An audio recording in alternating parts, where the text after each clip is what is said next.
The following episode of The Imperfects contains some sexually explicit language and themes. Hugh, it's Ryan. Wow, new year. I'm really excited about this. Happy 21st, obviously, for 2021. But I will be there soon so we can record this Rick Davies episode, which I'm really excited about. He's obviously a good friend of mine, so really excited for that. But I thought while I remembered, I'm actually changing phones tomorrow, so I'll have a new number as of tomorrow. So while I think of it, I'll just give you a sec if you want to get a pen. Just to write down this number. That's my new number as of tomorrow. So if you just, go grab a pen. I'll give you a sec. Okay, just assuming you've got a pen. Great. So it's 0463 781 962 99 3 501 004 719 3 888 111 961 8526. So yes, I'll see you in a sec, and I can probably just give it to you when I see you. But I thought of it. Anyway, I'll see you in a sec. It's Ryan Shelton from the podcast. Woo!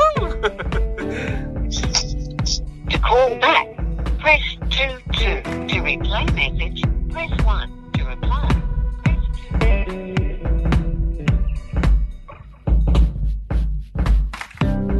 We're all imperfect, and on this podcast, I'll be chatting with a variety of interesting people who are willing to make themselves vulnerable by sharing their own struggles and imperfections. Then we'll discuss the invaluable takeaways we can all apply to our own imperfect lives. I'm Hugh Van Kylenberg from the Resilience Project. And I'm Ryan Shelton from my mum. And this is The Imperfects.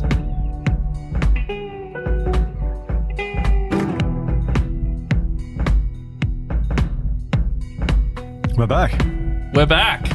Wow. I was going to say congratulations. Is that a thing you say? Well, people do say congratulations. I've heard it heaps in my life. Oh, well done. Because it would be amazing if that was the first time you've ever heard that word and you just said like a complete gibberish word, which was congratulations. And you're like, is that even a word? Well, it is a word. Congratulations to us for being back. Yeah. Season 3. And people can see us now, which is a new thing.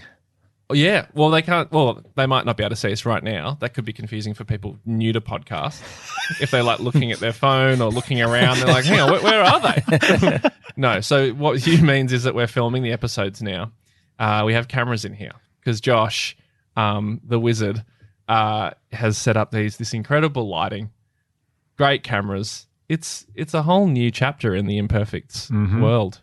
Yeah, I just realised I forgot that the primary media of this is a podcast, and I just waved at the cameras without saying anything. Yeah, but so it's confused me already. Like that wave could be a perfect promo moment, on Instagram or something. Like, just let's get that wave out there ASAP. It was a good wave. Thanks. It's great to be back, and look, apologies to those of you who thought the last episode was the first episode and listened to the 6 minutes of us just going, "Hey, we're back," but not actually back yet. But now we're actually back. This is actually the first episode of this season, and before we just like do a little bit of housekeeping. But we got Rick Davies on the show today. I'm just so excited for people to hear. He's a very, very good friend of mine and has been for years. So we'll get to that. I mean, Rick Davies. Do we want to talk about Rick Davies now, or do we want to talk about the season? Because I could talk about Rick for a long time here. Well, I mean, let's talk about the season and what's coming, because we've already sort of done that in the introductory episode, which for some reason we feel the need to put out. So we've done that, but just another recap. This year, in previous seasons, being 1 and 2, we've done like 6 episodes, or 7 and 6, I think we did. Yep. So really lazy. It's not a lot, is it? There's not a lot there. I mean, that we're very proud, happy of the episodes, but I think most podcasters do like an episode a week. Yeah. And we're doing 6 for the year. And we're very proud of that. But we're not going to do one a week, but it could potentially be one every 2 weeks. God, we're so reluctant, aren't we? But imagine if Maybe. like a news anchor got on air and it's like, Okay, so we're back, and hopefully we'll be doing the news every day. We're going to see how we go, but maybe every night at 6? Maybe? Just looking around at the producers. Do you guys reckon we can put that out? Is that okay? Yeah, we're sort of hoping every 2 weeks, and I've already had a few messages asking me about this pun, which we so heavily teased in the little introductory trailer episode that we did last week. Not going to reveal it yet. Well, I had someone message me and say, "What's the pun?" And I wrote back like, "It was a very good friend." I said, "Haha, yeah, you'll find out. I think it's our second episode." And he said, "No, but what is it?" And I said, "Well, it'll be coming out and he said, "No, I just tell me what it is. I can't wait till then." I mean, this is incredible buzz. Yeah, this is the sort of buzz that you want leading into a new season. Yeah. I mean, if this was on Channel 7, it'd be like, you remember like The Mole? Like, who is the mole?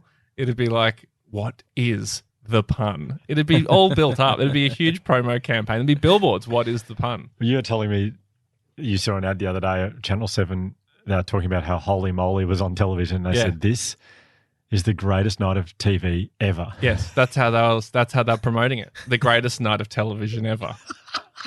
And look, to be honest, I didn't watch it. So I mean, who am I to say they're wrong? Maybe it was. I'm a big Matt Shirvington fan, so I did watch parts of it. Oh yeah? What do you think? Does it live up to the the hype? I'm a fan of him for his sprinting, first and foremost, probably. So I would have loved it if he was sprinting in the episode. Yeah. I would have loved some highlights of him running as well. Does he talk fast? No, he talks very well. Very slow. Yeah. Oh, really? Yeah. Yeah. Ironically. Well, I walked into Josh's office here the other day and Josh was watching Holy Moly on his, which really surprised me. Oh, you're on catch up. Yeah. As someone who I don't think ever watches reality TV ever. I really don't like it, but I found Holy Moly. Just the dynamic between him and what's the comedian's name? Rob Riggle. Yeah, they're great together. Yeah. Rob Riggle. I mean, imagine being... I really want to hang out with the two of them. Imagine being Rob Riggle and not being a comedian. Like, you're having a name, Rob Riggle. G'day, Rob Riggle. Oh, you a comedian? Yeah, obviously. Anyway, we've given way too much time to Rob Riggle and Holy Moly, the greatest night of television of all time. Let's talk about today, Rick Davies.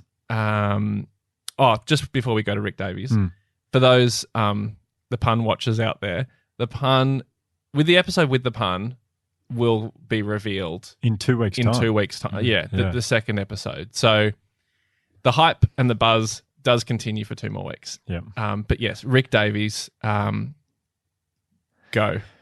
Well, so Rick Davies, I mean, Offspring fans will know Rick Davies. Yep. I mean, he's the very lovable character Jimmy. The beautiful and lovable Jimmy. For those of you who listened to season 1 of our podcast, Penny spoke about my wife Penny spoke very bravely about her battles with OCD, and we were inundated with people letting us know. Oh, Penny had so many messages from people saying, "Oh, I've struggled with OCD my entire life. I felt so alone. Thank you for shedding a light on this." And one of the people that reached out to Penny, and I remember I was on the couch, she was in the kitchen, and she walked into the lounge room where I was with the biggest smile on her face, and it was a similar face that Benji, my son, does when he's really proud of himself, but he doesn't want to smile. Yeah, just trying to like cover up a smile. And she said, "Just got another message." I said, "Oh, that's really nice." And she said, "It's from Rick Davies from Offspring." And she was trying so hard to make it look like she wasn't just, she was so happy in it and absolutely made her day. But Rick reached out to her to say, I mean, he was blown away by her courage. And I think her courage to share her story inspired Rick to want to do the same on our podcast. I think he sort of talks about that when he spoke to you. Just to sort of, I guess, illustrate to people listening how much of a big deal this is for Rick. Like, Rick's never spoken about his OCD publicly, ever. And I'm one of his very, very good friends. And I only really found out that he had OCD maybe a couple of years ago, which, relatively speaking, is pretty recent. And it's just, I guess it's just a thing. Like, so many people have it. It's like the shame that they have, the thing that they live with but don't want to tell people about. Yeah, the fact that Rick has done this is just huge. And I mean, I just couldn't be more in awe of him and grateful that he would not only tell the story full stop, but to trust me/us with it. For anyone who listens to this and has OCD or knows someone who has OCD and feels a bit ashamed about it, you will understand. Or you have anything in your life that you feel ashamed of, or that you want to hide, keep secret, you understand this is a big thing. He's someone who is he's an actor with a profile. It's a big deal. It is. And I also want to give everyone a heads up that, this is vulnerability. He is insanely vulnerable. And he says a couple of things. It's just a heads up to people. He says a couple of things near the end that I wouldn't say shocking, but just so honest and so real and jarring. Thank you. That's what I'm looking for. And it does involve some language. I'm only just saying this in case you're listening with kids in the car or something like that. Because it's completely contextual to his OCD. It's that's why we're keeping it in. I think it is a good heads up for parents if kids are listening. I think the stuff he said, Josh and I remember looking at Josh and I didn't quite know how to respond, because it is in essence a very funny thing to hear. But I wasn't sure if we should be laughing. I wasn't sure if he was telling it in a funny way. So I didn't. So I just sort of froze and didn't laugh and made a very sort of sympathetic, oh gosh, kind of face. And Josh is doing the same. But I think he was telling it kind of in a funny way. We didn't laugh. I think I just want to say to people listening, if you find it funny, it is okay to laugh. Yeah. Because he tells it in a way that I think he's not suffering from that. It's so don't feel bad if you're laughing at it, I guess is what I'm trying to say.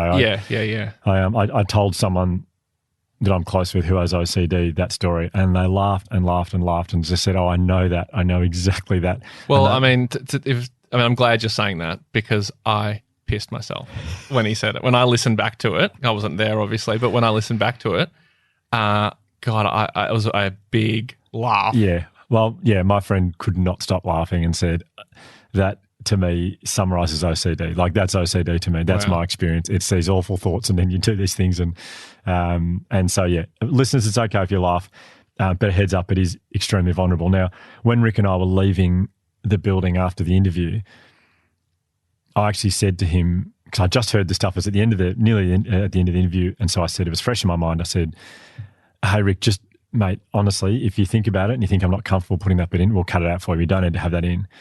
And he said so quickly, he said, no, fuck that. I'm doing this because there will be a teenager out there, a child out there, an adult out there who has these thoughts and thinks they're crazy, thinks they're insane, thinks they're a freak. I want them to know they're not alone. Mm-hmm. And so I'm doing this properly today. It made me really emotional when I heard that, because this is such a selfless interview that you're about to hear, because he could go, he puts himself so far out there and he's doing it, I guess, for the young version of himself who, before he was diagnosed, thought he was a complete freak. So for everyone listening who can relate to OCD, this is it's just such a beautiful gift from Rick, I think, because this is his you're not alone. So Rick talks about things his psychologist recommends that he does. I chatted to Penny about this, someone who has OCD, and she said, oh gosh, they would definitely not work for me for a variety of reasons. In the post-chat after the interview, we're going to talk about some of the research-based things that you can be doing to help with your OCD, and a couple of other really great resources that I've come across and Penny's come across. Having said that, though, the stuff that Rick says could very well help for lots of people. Totally, yep. And it helps for Rick, obviously. So, but the post-chat's going to be a whole lot of resources, things you can start, if you don't want to tell anyone, things you can read, websites you can go to, all that kind of stuff. So, which will hopefully be really helpful. But yeah, a heads up, this is raw. This is really vulnerable. And gosh, what a man for doing it. Yeah, and when we come back afterwards, get ready for a Rick Davies appreciation session. Because I'm going to dedicate a fair bit of time to just the celebration of the man that he is. and I tell you, I'm so happy we started filming now, because it's nice to have a visual of him as well. Yeah, what a beautiful man he is, inside and out. Yeah, he was telling me this stuff that's so vulnerable, particularly out. But let's face it. Anyway.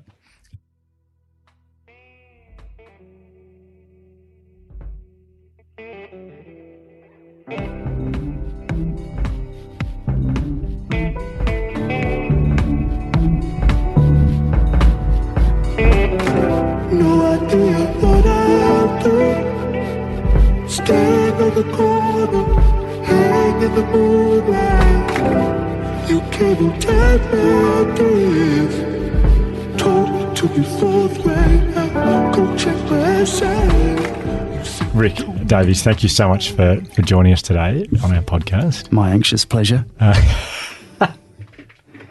We connected through, well, you know Ryan really well. And Ryan said for a long time, it'd be great to get Rick to do this. So and I know we're going to talk about today, and so I know how hard it probably will be. So in advance, thank you so much. I think what I'd love to start with, though, is Josh throws his camera away. So that just fell over. Real professional in the corner. I just want to hear about Offspring to start with. I know it'd be an annoying question, but just the experience of being a part of Offspring as such a huge show. And I mean, you were so pivotal to that. We actually, when I got my first, and I will let you answer in a second, my a share house that I lived in Fitzroy once, when we got shown around it, they were like, and just so you know, this house was actually an Offspring. No shit. Yeah, and they like advertised it off the bat, and they're like telling everyone, and we're like, oh, God, everyone's going to want to live here. This is going to be so hard to get it. And they said, it was actually Jimmy's girlfriend's place. Oh. And he broke his arm, not actually broke your arm, but in Webb Street in Fitzroy. So. Oh, wow. Yeah. Falling off that little thing. Yeah, into my room. So yeah, no we've way. sort of been connected. Hugh. Yeah. They cut that bit out. Because you weren't wearing pants at the time when I dropped down.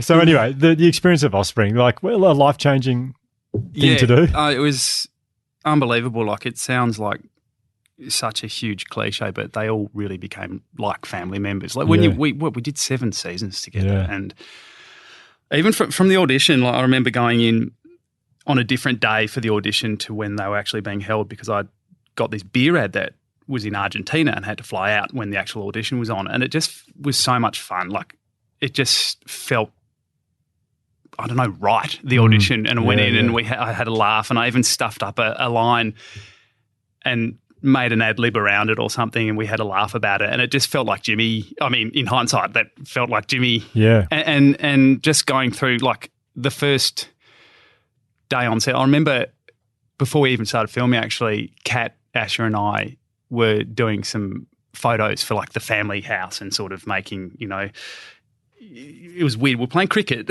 and I'm taking photos of us playing cricket, and I remember starting to heckle. I was wicket keeping behind her as we were making these family photo memories. And I remember it was the first time I'd met her, and I started sort of heckling her from the start because I was like, I can't be in awe of this. I can't, because I was in awe of everybody. Yeah. And I was like, we've got to fast track this brother-sister relationship, and I can't just go, oh, excellent shot. Oh my gosh, that was so good. Like your work on Love My Way. I was just like getting in her ear, and she's like, you. And after, you know, like you look at us after 7 seasons together, and we were just so tight and close, and you know, they're buddies, and I think they'll all be buddies for life. You know, you look at, I could go through the whole cast and say amazing things about them, but they're genuinely such incredible people. And yeah, I look at my work from season 1, and then at season 7, I think I grew a lot. Yeah. As an actor in that time, from the scripts, the direction, how it was produced, and the people I got to work with. It was just a masterclass. Yeah. And so I sort of, sometimes I look at my work in season 1 and go, oh, and then I look at season 7 and go, I think you know, it was all right. Definitely, I managed, it was like a buffet going along all these amazing Australian actors and sort of picking a little bit, go, oh, that's a nice approach, and sort of grabbing that for my sort of thing and trialling it. And yeah, I just feel so lucky, and that opened the doors up for a whole lot of other, you know, film and television and stuff like that. And I'll forever be grateful for it. Yeah. Well, such an iconic Australian show. Our dad is a huge Offspring fan. Legend. Whenever my sister comes back from LA, she doesn't come back too often, but when they do, our dad and sister bond over Offspring. They sit on the couch and watch Offspring. Yeah, right. Which is really nice. Yeah. It's amazing. I think because it's on Netflix now, you know, people watch it. I was in New York, and we went into a shop, my mate Bodsy and I, probably, what it would have been, I don't know, 2016 or something. And this guy was like, hey, I love the show. And I was like, what? And I go, how did you see it? And he's like, the internet. And then we were in Vegas, and I'd never been to Vegas before. We'd done this road trip, Bodsy and I, across the Midwest of America. And we limped into Vegas, I think, how you're meant to be feeling when you leave rather than arrive. And I remember, like, I was in the gaming room and I had a drink. It was free drinks and stuff. And a guy came up and was like, "Jimmy, right? It's Jimmy." And I was like, "Hey, what?" And I had a few drinks. I was like, "Yeah." And this guy had been at a concrete convention, and I was like, "This I don't know where in America he was from." I was like, "How the fuck how do you know about Offspring, man?" And it was amazing how it's like, now people are watching it. So yeah, I'll forever be grateful for those opportunities, because it was just an incredible group of people, and I couldn't believe it at the time, and I can't believe it now, because it was just a really beautiful experience. Yeah. And I truly do love the people I worked with. Yeah, it was an amazing show. So well done. Oh, it was cheers. awesome. Thank you. All right, that's it for today. Yeah, good stuff. We got what we needed. I know that wasn't easy, but thank you. That was really hard. Yeah, we really appreciate that. Well, I feel like we should get into the sort of, I guess the reason you're here, like the title of the show is The Imperfects. And I think people watching, who are fans of yours, see you certainly as thank you very much. Carefree, easygoing, happy-go-lucky. Happy-go-lucky, is that a saying? It is. I think it is. I make up a lot of sayings, so yeah, okay. You know what it means, yeah. Go happy, go lucky. Yeah. go happy, go. I'm a go happy, go guy. You are that guy. But I suppose the reason we've got you on today is because for you, there's a lot going on underneath the surface from what everyone sees, and it hasn't been probably as easy as it looks from the outside. No, it's I've got obsessive compulsive disorder, and it's funny. Like it's sort of like I go, where the hell do I start with this? Because when I'm trying to explain OCD to people who don't have it, which is most people, and I there's two things I say. I'm like, to me, OCD is the definition of infinity. Like, how do you explain a fraction of infinity? Infinity. And a sort of analogy I use when OCD, and thankfully I haven't been that bad. I mean, what I'm about to explain for some time, but everyone's been on one of those gym treadmills, right? Or most people have, and played with the speed. I remember going on one and just messing around, and you both know what I'm talking about? Yep. Yeah. Sorry. Like, what's a tread? And I would mess around on them, and I think it would go up in increments of 0.1, and the top speed was 17. And I remember when I was really exercising a lot and stuff like that, which I want to get back into, but I've just had a little kid. My girlfriend had the little kid. I'm the dad. You're part of it. You're definitely part of it. I remember just playing around on it and going up to 14, that's bloody fast. And then 14.1, 14. And then I was like, let's see if we can get up to 17. And bang, beep, beep, beep, beep, beep, beep, beep, beep, beep. And then you just you're going hammer and tongs. And for me, it was only sustainable for a short amount of time before there's that emergency stop button. You can hit that, or you can jump off, or if you're feeling right, you can quickly go beep, beep, beep, beep, beep, beep, beep, beep, back down. But the emergency stop button was a great button that I utilised a lot when I was just stuffing around on it. When OCD is really bad, that's what it's like in my mind. And you can't hit the emergency stop button. And the fatigue, the mental fatigue, and you just become just so exhausted. And that's how I kind of explain it to people, whether or not it makes things clear or more murky, but it is incredibly draining. And I look back over the years before, I feel like I'm on much better. I'm much more aware of it now, and I feel like I've spent a lot of time talking to psychologists. I've started taking medication recently, and I think I'm much better at dealing with it. I still struggle with it, but I'm much better at dealing with it. But I look back and just go, I've lost over the years so much time to it. And I listened to Penny's episode twice.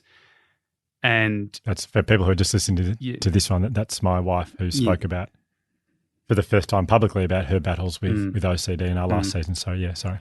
Yeah, and it just brought me undone. And my girlfriend, Chanel, and there's no way I'd be sitting here today feeling, I think brave is the wrong word, because I don't feel brave about it. But what I'm about to share, I think that if she hadn't have, blazed the way, I don't know if I'd be able to be talking or wanting to say what I hope I can say today. We were listening to it on the way to a calm birth class. We did calm birth as well. Yeah, right. Well, it was. That's funny in itself because it was a great class, but Chanel's birth was anything but calm, and it just went. Everything just went. It was just. Yeah. Anyway, that's another podcast, I suppose. Not calm births. Well, on the way there, and we started listening. We got most of the podcast in on the way from our place in Thornbury to where the class was. And there was a moment during it where I just burst into tears and Chanel burst into tears. And it was like a lifetime of, because it is quite, I think I didn't realise how lonely I'd felt in my OCD. And I'm such a privileged person to sort of,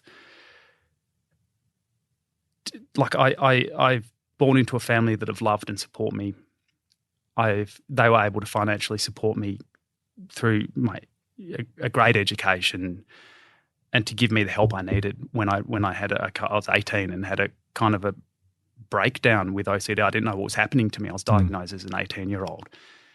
And when Penny was talking, it was like a moment where I was just like, gosh, she gets it. And I don't feel like, only recently is another friend that I have and who's just an incredible person. We found out that each other has OCD and we're like, gosh, I didn't know you had it. And she was like, I didn't know you had it. And we're sort of talking about it. And until then, and listening to Penny's story, I just felt so alone in it. And all these tears came out, and then we got to the class, walked into calm birth 5 minutes late, which is my sort of Chanel and I are both late, accidentally, not deliberately. And I walked in, and it looked like I had 50 bongs. Like my eyes were so red. And it's like, and there's this shaggy-haired dickhead coming in with red eyes. I just should have gone. Like I swear, I just had a 38-year boil lance just then, a mental boil lance. I swear, I haven't been. We can have a baby. I promise you, we'll love this child. And then after the calm birth class, got back in the car and listened to the end of it and burst into tears again. And I just reached out to Penny afterwards. I said, I think I'll reach out to her. And Shane's like, yeah, you got to reach out to her and thank her. And I just thought, fucking hell, if she, sorry.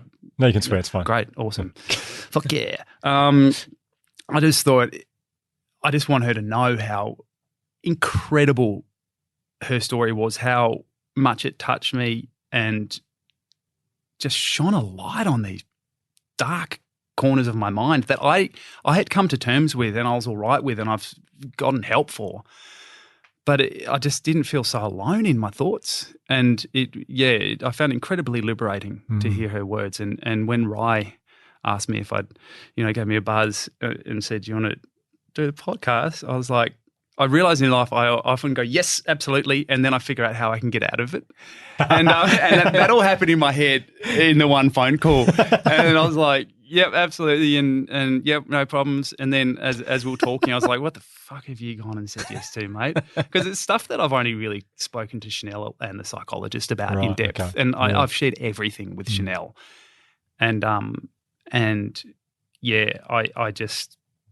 Then by the end of the phone call, I'd talked to Ryan because he's close enough and understanding enough to. I said, "This is what I'm thinking, and this and that." And we had, and by the end, and then I said, "I'm almost 100% sure I'll do it, but I'd just love to talk to Chanel first."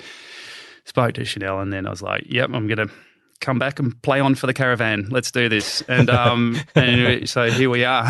Here we are. Well, I'm so happy you are, and I guess the impact that Penny's episode had, the feedback we got, we still get it daily.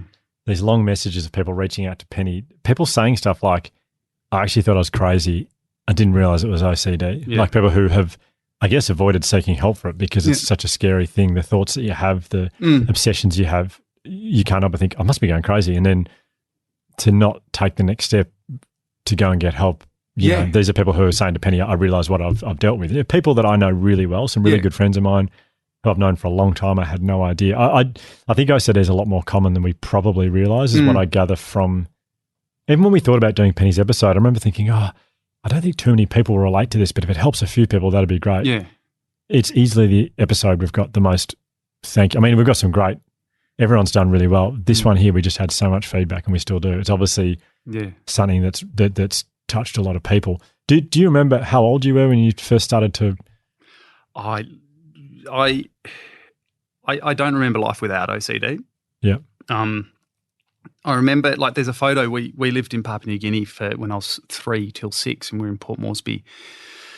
And there's a photo of me in my childhood album, and I like, I've got all the cliches of OCD, but I've also got, like, I mean, it manifests differently for everyone, but I've got the cliches and I've got all these other sort of things, you know, that I'm sure a lot of other people can relate to. But when you think of the cliches, you think of the washing of the hands and this and that and tapping and touching lights, which is, yep, of course, I did all that as a kid. And I still wash my hands a fair bit. But this particular photo, I used to apparently wash my hands and then smell them in a really particular way. And there's a photo of me on this bike in bare feet, Papua New Guinea, smelling my hands, and Mum's written below it Howard Hughes. And I would have been like 4 or something like that. And, you know, I still haven't seen the film, The Aviator, but I know he was a guy with OCD. And none of us knew that I had OCD. None of us knew I had OCD until I was 18. But so you were 4 then, were you? I would have been, well, I was 3 till 6 at Papua New Guinea, so I'm just throwing a dart at the board and saying I was 4.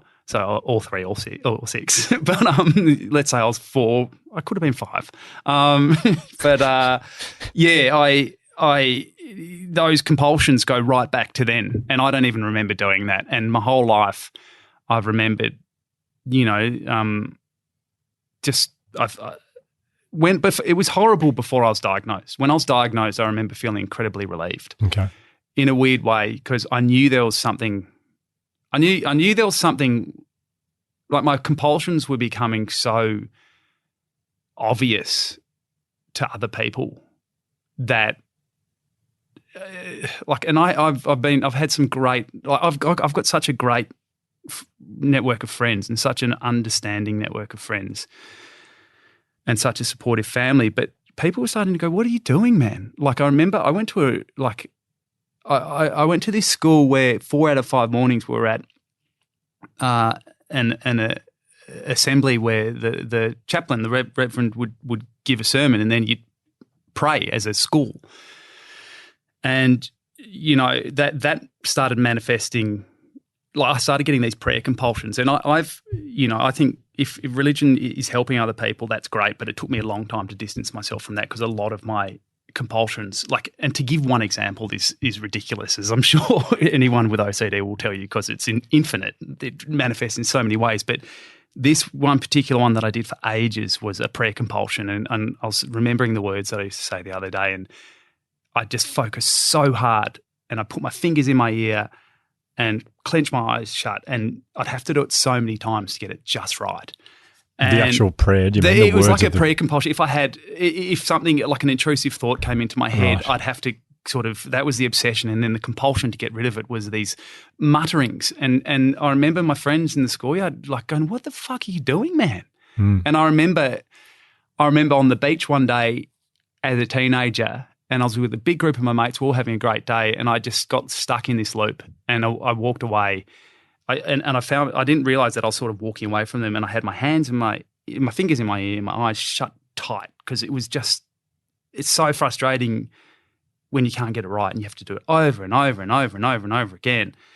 And I remember after ages, like, opening my eyes just to sort of look around, and I'd walk down the beach, and I just remember all my friends who were still great mates, I remember they were just looking at me from afar. And I'll never forget the feeling. Like, I just felt they were sort of like, had this look of, they were bewildered, but it was almost like a look of disgust maybe or something. And I think that's one of the really cruel things about OCD is, before you actually seek reassurance or commit a certain physical compulsion or do whatever it is to get rid of your obsessive thought, you've already gone through all these internal filters. And so when somebody actually witnesses and your compulsions, it's like, I'm already in agony or just absolutely exhausted inside. And then you deal with the external sort of thing of people going, instead of like, oh, that must be fucked, it's like, what the fuck are you doing? Yeah. And so it's a double whammy. Yeah. And, you know, the more people understood and stuff, they're like, dude, that sounds like it's really tough. But those years before I was diagnosed were just horrible. Like, I remember doing compulsion the day or the time I was diagnosed. I remember just going over and over and over and over and over and over and over and over, and then punching the wall. I was trying to have a nap, and then I just couldn't sleep, and I was just almost writhing on my bed with these compulsions. Punching the wall, going downstairs to Mum, I said, I don't know what's happening to me, and I just burst into tears. And Mum just gave me the biggest hug, and I tried to explain it to her, and she was incredible. Like, she managed to, both my parents and sister, you know, just amazing. And Mum managed to bypass, I don't know if I should be saying this, cut it out if it's not appropriate, but she managed to, because you have to go and see the GP to then get into someone to diagnose you, a psychiatrist. And Mum was like, he's just told me this stuff that's going through his mind, and it's tormented him telling me this. I'm not going to bring him down to you so he can then tell the same thing for a third time to someone who can actually help him. Like, I need you to give me the referral. And yeah, then she managed to get me straight into the psychiatrist, and he said to me, I didn't know anything about what did he call it? Mental ill health. Because I've always called it mentally ill. I don't know. Anyway, whatever. I remember there's a term. I didn't know anything about any mental ill health disorders or whatever. Call it whatever you want. It's your episode. I didn't know anything about Charlie. And I went in, and he goes, do you have any idea what you might have? And the only mental disorder I'd heard of was schizophrenia. And I said, schizophrenia? And he was, no, I don't think you have schizophrenia. And he just leafed through this book and handed it over to me with a heading, Obsessive Compulsive Disorder, and there was a paragraph below it. And I just remember reading it and looking up at him and go, I just feel like you've been following me around my whole life, taking notes. Wow. And that was a huge, like you don't really think someone would be relieved to find out they have a diagnosis. But it makes sense, illness, though. I totally understand that. I left just going, fucking hell, this is all something that's been written about in a book. It's not like I've got this totally isolated, completely fucked up mind all on my own. And I don't know which direction to take the story, because there's so many different pockets we could dive into. But was it have you had really inconvenient compulsions, you know, when you're, you know, well, what's an example? When you're acting, like on Offspring, when you're on Offspring, did you have things you had to manage and hide from people? It's funny, I remember, I think OCD, I hate it, but I also think it's given me an exposure to a range of feelings and emotions that I feel like I've been able to harness for writing and acting. And like I said, I think years and years ago, I think it probably at times, like I just needed to make sure I was really focused. And that's what I love about what I do, because I think you can immerse yourself in this.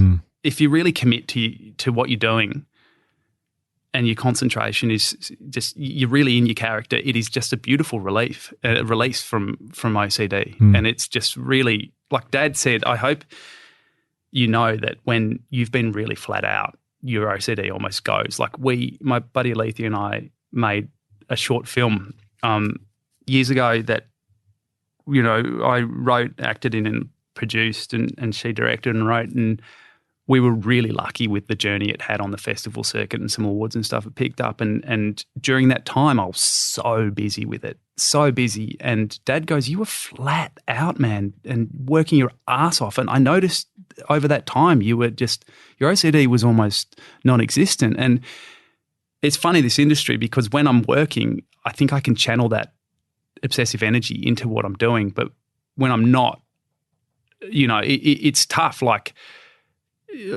I think I probably, you know, there are so many fun people that I've met over the course of my journey, and there's always someone, like, I've been lucky that I've had jobs that have meant that I haven't had to go and get another job when I'm not working, and it lends itself to really fun, like my 20s and 30s. Like I struggled with OCD, but I also had a fucking great time, like, and some really fun, like some big nights, but I realised that I probably, in hindsight, was drinking too much to sort of silence the OCD demons. Like I was like, yeah, we're on good enough terms. I recognise you. Let's go and have a drink. And then, but then in the next day, like Chanel would be like, in recent years, she'd be like, yeah, it's great. You go out and have a massive night. And then I'm the one dealing with the OCD demons. And everyone knows the booze demons if you've had a big night, but you should get to know the OCD demons. Like, fucking hell, they're like, yeah, you thought we'd gone. Here we are. Come on in, guys. Come in and torment me. But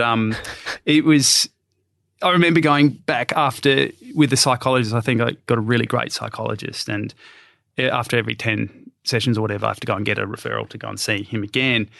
And I remember going through, like, I just sort of was just like tick the box, like 2, like 1 to 5, how does this, that? And I was like 2. I just want to get back into the psychologist. Yeah. And at the end of one of them, this doctor, she said, do you think you self-medicate with alcohol? And I went, no. I have becoming a dad recently and stuff. It was like, I should cut back on that, and I don't think I've had a problem per se with alcohol, but I had a big tolerance for it, and I just loved, going out and seeing friends, and often we'd kick on to another bar and stuff like that. And it was a real break from OCD. Like, I remember when I was really, like, I was probably 19 or 20, and I was at my mate's place down at Lawn, and I remember being really drunk, really, really drunk. And I was sort of just lying there going, and there was the clearest voice in my head just going, is this how drunk you have to get to not, to have OCD, sort of not just tormenting you? And yeah, that's something I've sort of gone in like, even the last year, I've really cut back on and try to be healthy. And I've got a son now who I just adore. And Chanel's pregnancy, like, I found that a pretty tough time. Like 2020 I realised I shouldn't cry foul over 2020 because everyone hated 2020, but I was fucked before COVID hit. I remember like when Shani said she was pregnant, and we were both like, we weren't really expecting it. And then I think the first trimester, like, she was an incredible pregnant. She was amazing with her pregnancy, and she was dealing with, I think in the first, there was a tiny patch of days where she felt a bit off. And this is where, again, OCD is cruel, because I know how, like, I just adore Chanel. She's the most incredible human I've ever met. But my OCD was sort of, I felt like I needed to sort of go, if she had something that she wanted to take for like a sign, like a hay fever or whatever, I go, have you checked if that's all right? I felt like when she was feeling funny for this little window of time, and in the first trimester, I was like, oh, okay, I've got to look out for the baby. And it became this cycle, and I'm ashamed of that time, because we still had a great time together, but there'd be this percentage of time where she's like, oh, like her I guess, patience. She's always been so patient and so kind and calm with my OCD and so empathetic. But it was just like she was growing human, and I was, then the smoke came, the bushfire smoke, and then we did this comprehensive genetic testing thing, and I won't go into that, but I got some news that I didn't want to hear about something with me, and Freddie doesn't have it, Chanel doesn't have it, so that's a huge relief. And I had been with some friends and had a pretty big night, and it was this in the country, and it was this breaking up Zoom call, and as I was hearing this news, as they'd gone home and I was still in the country by myself packing up, about to come home, and I just heard this news and I was like, oh gosh, I didn't want to hear that. And Chanel was on the call as well, and Shan was just like, I wish I'd been given that news because I know what this is going to do to your head. And I just feel like my central nervous system was fried, and then COVID hit. And it was, I started taking medication, it was this sort of race against the clock, the grains of sand going through the hourglass for, Freddie's due date. And I make it sound like an incredibly bleak time, but amidst that, I had this incredibly supportive partner. She was just amazing.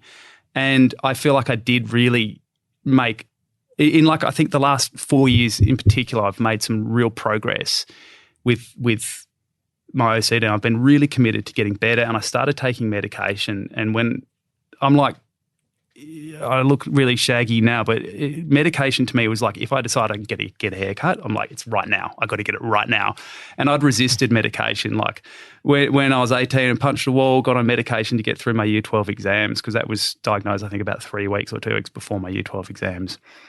And then I got through them, didn't like a few of the side effects.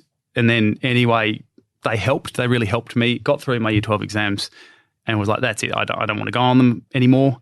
And then I was like, 20 years until I went back on them. And this is when Chanel was pregnant. I was like, I don't want my son to learn, I think my anxiety, I imagine it's biological, but you can still learn anxiety. And I'm like, far out, Shan is so chilled. I hope if there's any sort of genetic composition, I hope he gets, it doesn't inherit my anxiety, but you can still learn it. You can still learn anxiety. And I was like, I just want to do all the work I can on myself.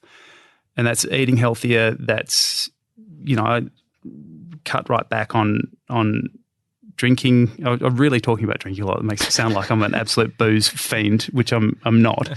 And I hardly drink at the moment. And I didn't have a drink for 4 months after I heard this genetic testing result. And then I've just had a couple of standard drinks to limit myself to. And I'm sure like I'll relax but I think mindfully have a drink rather than just really, I'm not on schoolies week anymore. And anyway, like that was a wild time. It was like 2020 was this teacher you hated at school, but you look back on going, they actually really cared about my education. Yeah. Well, it's funny you combine those two together, because Penny said to me, can you please ask him about being a dad and what that's done, even the news of having a baby, because like that's for the people that Penny chats to about OCD, that's a really triggering, challenging, like having a child, but also 2020 was just for OCD. I mean, my God, some of the stories that Penny tells, Penny's in a group of girls who all around the same age and all have OCD, and they chat,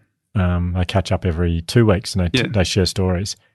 And some of the things that those girls have gone through through 2020, one of the girls talks about whenever she went to a park, she went near a pole, she'd sanitize it and just couldn't. I heard that. That was incredible. Oh, that was in the podcast. Yeah, it was. Yeah, that was like, not because she thought she was going to get sick. She was worried she was going to get, which is often what it's about. It's like, you got to look someone else. You got to look after other people, and this thing is like, okay, you did.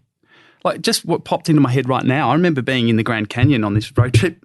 They were talking about, I wasn't in it, I was walking along the top of it. Yeah. And I remember going back heaps and just, I felt like because there's no barriers and it's just this incredible drop off. And I remember keeping on going, I've moved that stone, like someone could trip on that stone. And it's like fucking stones everywhere. And it was doing my head in. I was in this beautiful, and this is what's cruel, again, about OCD. It can rob you of these beautiful moments. Look at this beautiful wilderness. And I kept on doubling back to sort of go, I kicked that too close to the edge. Like someone could come across there and trip on it and fall over to their death. And just little things like that, like I can understand with the pole sanitizing, that you go, I got to, like, there's one thing about contaminating yourself, but it's almost more about contaminating others. Like, I mean, getting to the dad stuff, but it just reminds me again about, like, I used to go and get sexual health checkups constantly when I was single. Like, I was so, like, to the point that the doctor was like, you've actually got to see someone for your anxiety. And there was a couple of times that I had something that was totally gone, like cleared from my system, and the doctor goes, this is actually really common. A lot of people don't know. It's completely, your body's resolved it. It won't come back. And I still came back all the time. You can imagine what that would have done to an OCD mind. And I was going, like, sometimes a couple of times a week, and it was embarrassing. But I'd rather be embarrassed and humiliated than have the knowledge that I could harm anybody else. And that was, like, got me to the point where one of the doctors, like I went through like 4 doctors, like their times at the clinic. and then when Chanel was pregnant in the first trimester, I remember she showed me this picture of a doctor. She goes, "This is the doctor I think we should go and see." I see her, and I looked at it and I was like, I just stared at this picture for ages on her phone, and she's like, What? Rick, what? And I just couldn't talk, and I was like, she was my dick doctor. And and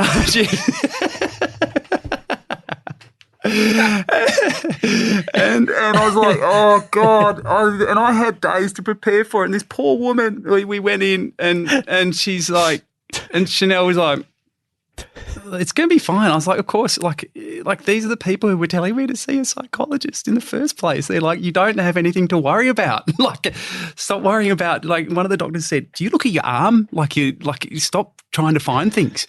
And I remember going in and just seeing the doctor and just seeing the look on her face, and Chanel was dropping, like came in about 30 seconds behind me because she went to get a water or something. And I just went, "Hi, we've met before." And she went, "Yep." It was just like OCD makes a fool of you so many times. But getting back to having Freddie, like so much of the stuff that I was worried about has gone, and a lot of it is worrying about like making Freddie safe. Yeah. Like I worry, newborns and their floppy heads and stuff. I was so worried about. Like one of the things I worry about is him getting brain damage if he sort of flops his head or so. And I've gotten much better with that. But in the first time, like we were so tired. He was lip and tongue tied. He had to get his like that lasered, and we had to do these stretches over his pull. They said it's like you're trying to pull his lip over his nose from side and stretch it side to side 10 times. And then put your What was this for, sorry? This is for a lip and tongue tie. Right. That Freddie had when he was born. Okay. And then put your finger under his tongue and press a really hard like J at the sort of joint, that stringy bit. And that was every 4 hours. And then you breastfeed, Shani's breastfeeding, and it was like, gosh, there's we just weren't really sleeping, and that was really like not the best thing for OCD. And I really stressed about it. I know. Yeah, I can imagine. You and Chanel should sit down for a drink and just, you probably won't even talk. You'll probably just enjoy the silence for an hour. And then, so that stuff has sort of dissipated much more since Freddie was born. Yeah. And it's more about his safety and, sanitizing the bottles properly. And because it is the whole thing of, like one of the 8 lies of OCD is that you have to know 100% for sure, and any fraction of doubt that I would have to get that, like I'd have to seek reassurance, and that's like that was is what really fatigues other people. And I've got people around me with just like I said, Chanel is just the most beautiful. Like I adore her. I love her so much, and she's so patient. But with a baby and stuff, like I can't keep seeking reassurance from her. And it's really hard stuff to talk about because it's embarrassing. It's not the most stoic sort of illness you can think of. It's like, and she doesn't have the normal bandwidth that she would have. And I don't as well. Like, and sometimes if she would, like, the good thing about us is we can have an argument and then recover really quickly. And we communicate, we talk through everything. And even non-OCD related, like we've got a hell of a relationship away from OCD as well, but we're here to talk about OCD. And I go to her sometimes when I go, "Congratulations for not having OCD. Well done." And she'll go, "Yeah, a good point." And I go, "At least you can walk away from me. I have to live with me. Like, imagine what that's like." And and I don't know, like there's heaps of techniques. Like I tried for a little while of like my psychologist. There's so many cool things. Like, I mean, one that I use a lot is a worry list. And he's like, instead of seeking reassurance, put it on your worry list. And then for half an hour every day, 15 minutes or half an hour, you can open your worry list and then obsess as much as you like. And it took me a while to really get that point because I used to put things on my worry list, and you should see if I open up my phone, it's like, holy shit, the Dead Sea Scrolls. They go on forever. And I just made up the Dead Sea Scrolls. I haven't read them. They might be really short. It worked for me. Yeah. What's the book everyone says? War and Peace? It's longer than War and Peace. Right, okay. And I'm like, and it's just little things like didn't close the door. Or yeah, it's little things like the other day, I put something in. I go, put Freddie down, because we're trying to sleep train him at the moment. Put him down quite quick so he wouldn't realise that he was getting put down, and he flopped his head back and hit. Like the thing about a worry list is the idea is to know that you're probably way, way, way overestimating, like you're catastrophising a situation. And I'm like, okay, I'm worried I've given him brain damage. If that's an obsessive fear, you put it in your worry list, and then the idea is you've got to not obsess about it anymore. You have to try and distract yourself, and then you go back to it later, and you look through the things you put down, and you go, oh, I don't know why I was worrying about that so much. And it's all about, I think, living with uncertainty. And like there's one 70-30, which is because I talk about that having to know absolute 100% for sure. And it's about if you think you're 70% that it's okay, then take that and be comfortable with it. And it's about... That's still a hard thing to do. It is a really hard thing to do. And I'm like, don't you all fucking understand OCD? I have to know for sure. Yeah. But it is like... These things, when you really commit to them, are liberating. I remember when I said to the psychologist after 1 week when I was away, and I really committed to the worry list properly, because up until then I'd put stuff down and still obsess about it. I was like, I got to a point and I had this light bulb moment where I put it down. I was like, I don't have to. It was like I'd literally taken it out of my head and put it in my notes. And I got to the point where I was like, I don't have to worry about that for now. I can just put that on ice and come back to it later. Yeah. It's still going to be there. Yeah. And it was the best feeling. Yeah. And he was like, that is huge. That's what it's about. And there are all these things, and in conjunction with medication, that I think are helping. Like he said one thing about, he goes, you can give your OCD a voice if you want. And I tried it for a little while, but, I'm pretty lazy sometimes. I should probably go back to this. Like I narrowed it down to Claw from Inspector Gadget. Oh, remember Claw? Yeah, and then absolutely. And then Frank, what's the guy who's like, oh, Betty, oh, the guy from that British comedy from the 70s or whatever. Frank Spencer, was it? No, I don't know. I don't know. They keep doing that voice. I thought, I've given my son brain damage. Oh, and it's like, I shouldn't joke about it. Does it remind you of the guy from? Reminds me. There's a Ricky Gervais. That sounds character like Ricky Gervais. When he does like when the whistle blows. It's that character. It's a perfect voice. Which is actually better for OCD, because the Claw one was like, I will fucking do whatever you tell me to do. The Claw is like the bomb. I'm like, I should not give that voice to my OCD. Yeah, it's like, go and tap this 20,000 times. I'm like, whatever you say, I'll tap 40,000 times, man. Like, but yeah, the compulsions, like, the intrusive thoughts, I'm really able to recognise. Like there's some, I don't know if like when I was younger, I was really like something that was horrible, the intrusive thoughts, like pre-diagnosis. I was like, the things that were coming to my mind that I go, I know I'm not this person, but they keep coming into my mind. So am I this person? I doubted my sexuality.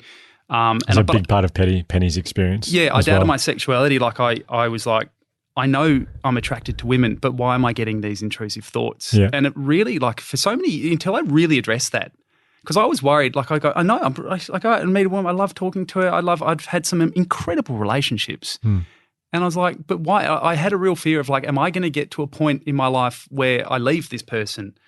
And it was just a horrible feeling. I've never it's not that I've never had anything about like any problems with that, but I knew it wasn't for me. But I'm like, is it for me though? Because I keep getting subjected to these images and thoughts. And I remember, like, it didn't stop at that. That was a huge thing for me. But there was, like, I mean, escalating three things from low intrusion to massive. Like, I remember seeking reassurance as a little boy, seeing the Cherry Pie film clip. Do you remember that song I think it was 1990? She is my cherry pie. Yeah. I remember the woman in that film clip. I found her quite beautiful. And I remember I was at my grandparents' house and I went up to Grandpa. And this is the thing. I had the obsessive thoughts, but it's almost like I felt so worried about these that I had to tell somebody who I was close to see if I was like, if I say it aloud and they say it's okay, then I can let go of these thoughts. And that's the whole thing. OCD can make a fucking dick of you. in the process because you're like most people would go, oh yeah, she's pretty beautiful. I'll keep it to myself.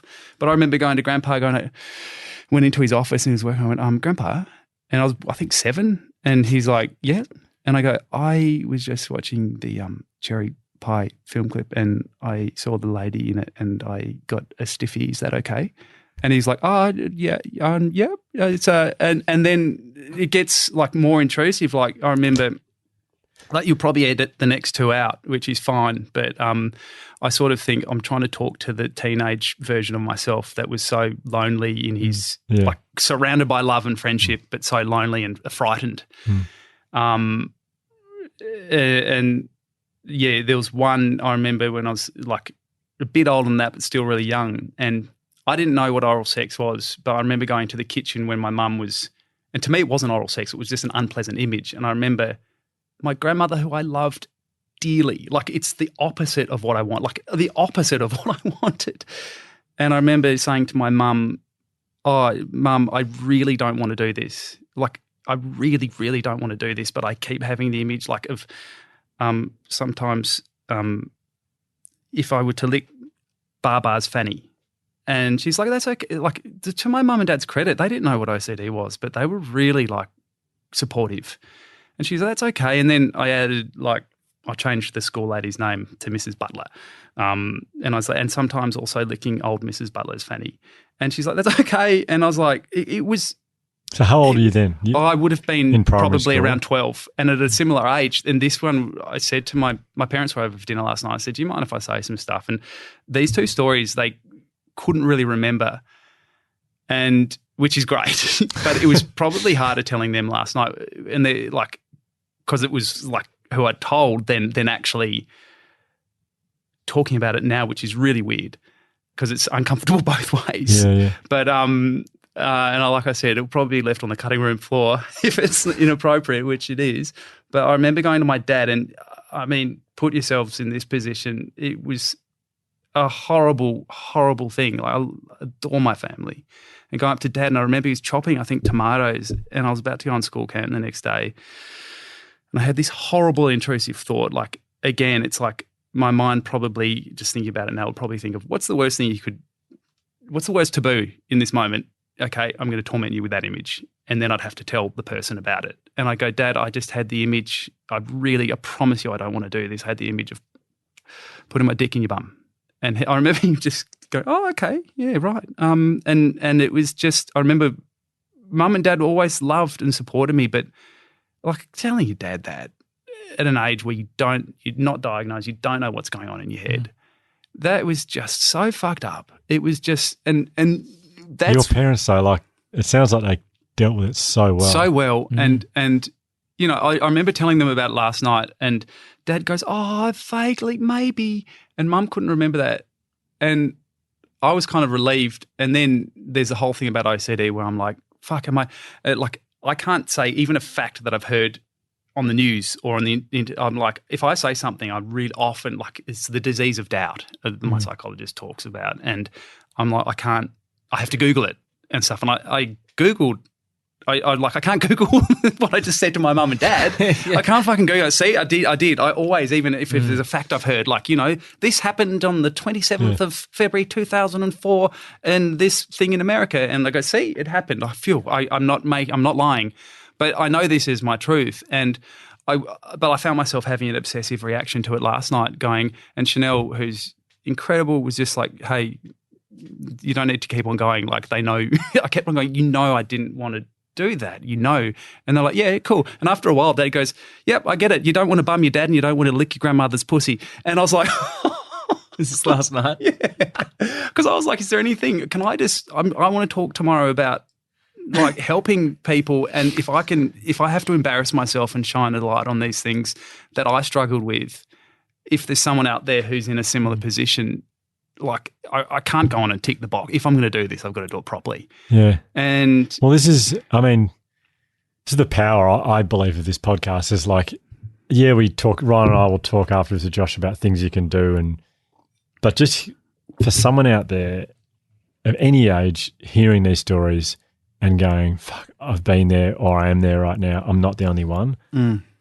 It's just huge. I mean, I can imagine as a teenager, if you'd heard someone tell these stories, it would have been just completely life-changing for you. It would have. And like a lot of the compulsions, like I've distanced myself from massively. And these things, like I'm on good terms with myself now, and I've put a lot of work in.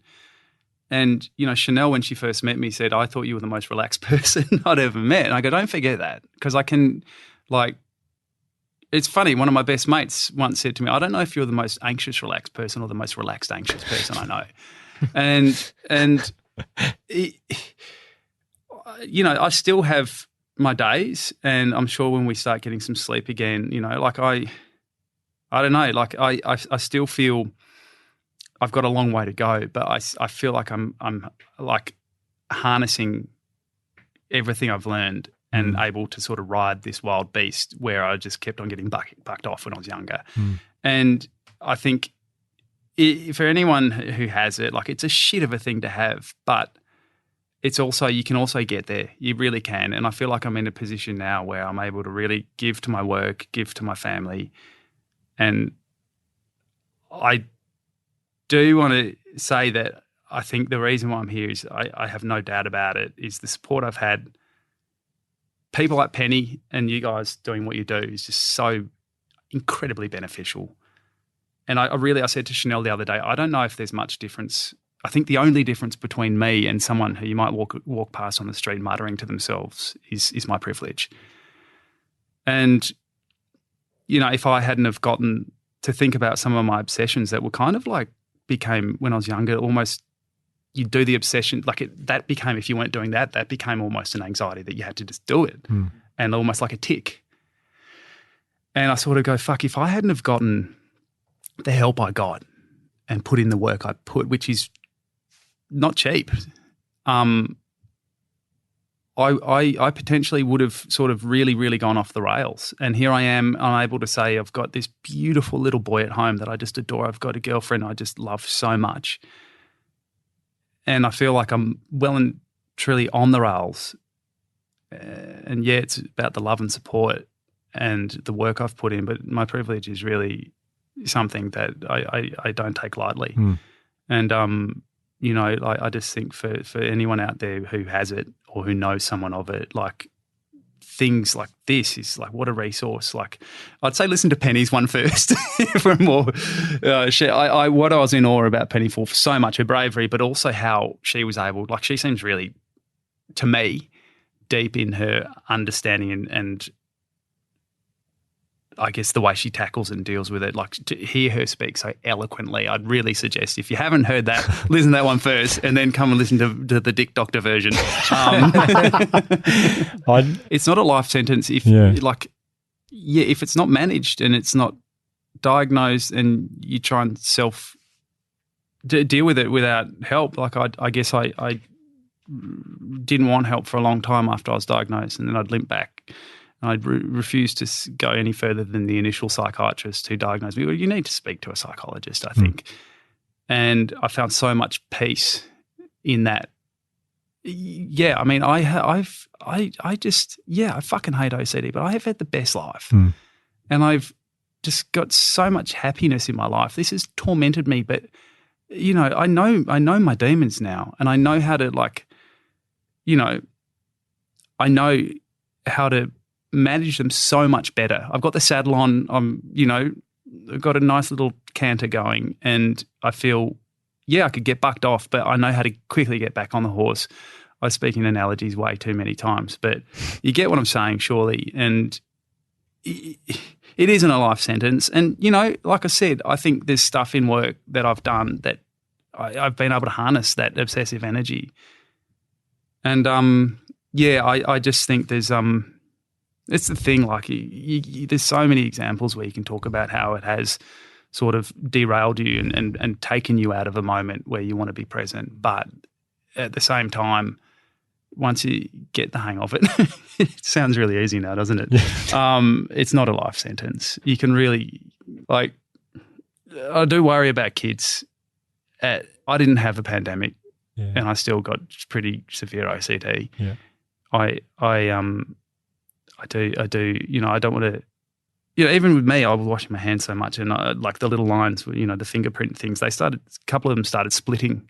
Really? And it was so painful because I was sanitizing so much and stuff. And then I've managed to sort of stop being so extreme with that. But I feel like I'm a COVID master now. Like my mate Dave was like, at the start of it, he's like, Ricky, this is your Olympics, man. You've been training your whole life for this. And so it's all right. You get to a point where everything's all right, I think. And yeah. That's so good.